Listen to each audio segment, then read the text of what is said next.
The story I'm going to tell is something that happened about 10 to 12 years ago. Don't quite remember. I am someone who does adventures.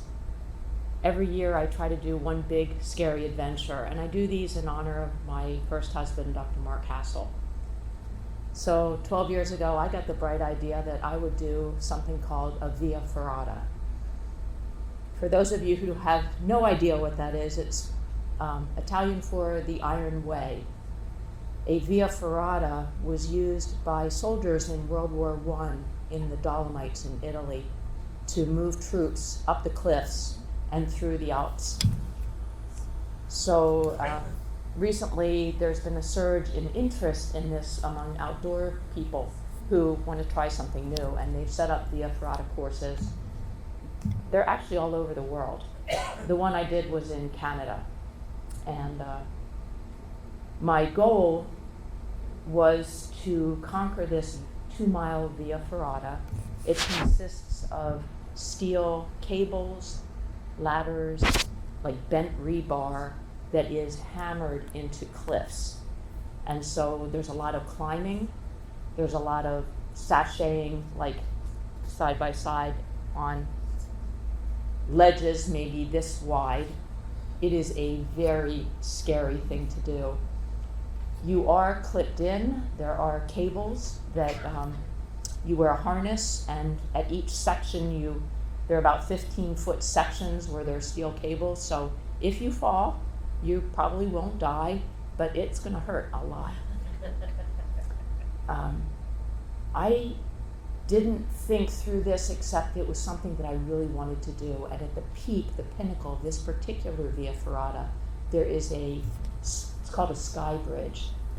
It is a suspension bridge that's suspended between twin peaks of Mount Nimbus, and they design it such that it's a cable suspension bridge with slats, but rather than the slats being like contiguous, there's spaces between each one so that you get a great view of the 2,000-foot drop down to the canyon floor below. And you are, as I said, you're strapped in, but I didn't mention I am terrified of heights.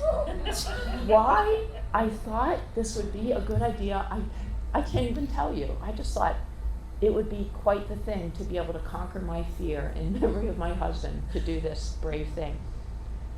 Well, it's to get to the suspension bridge, you have to go the first 1.5 miles of the course, and that means that you're scrambling or climbing up 50-foot cliff walls, and sometimes you're kind of reaching around a corner, kind of dangling in the air, and sometimes the next rebar is not quite an easy reach. We had 2 guides, and one of them could see that I was struggling. I was the slowest one of the 15 of us doing the course, and he would talk me through it when I got to a point where I was so terrified I was frozen in fear. And he would just encourage me with his voice. So after 1.5 hours, we finally get to a break. We're on a plateau, and I was the last one to reach the plateau, and you come over the top, and it's terrifying. And my adrenaline was running high, but eventually I could feel my pulse slow down, and I could take a snack with everybody else, and I was so proud that I'd made it that far. At which point the guide came over to me and looked me in the eye and said, "How are you doing?" And I said, I'm doing great, I'm here. And he said, "I just want to tell you that I am not going to tell you what to do, but if you go on from here, Jennifer, there will be much suffering."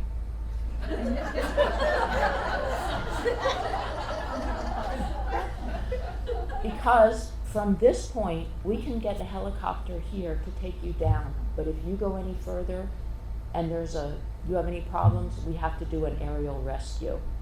And he told me about the person who was similar in age to me the prior month, who apparently thought it would be a good idea to press on, and they did an aerial rescue, and she fell and broke her leg. And I thought, that's a little more excitement than I have in mind.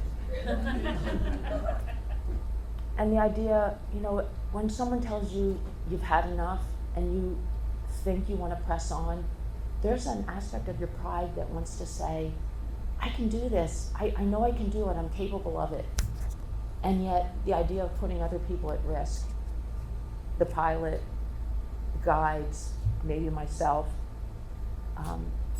and I realized I didn't need to do it. I'd suffered enough.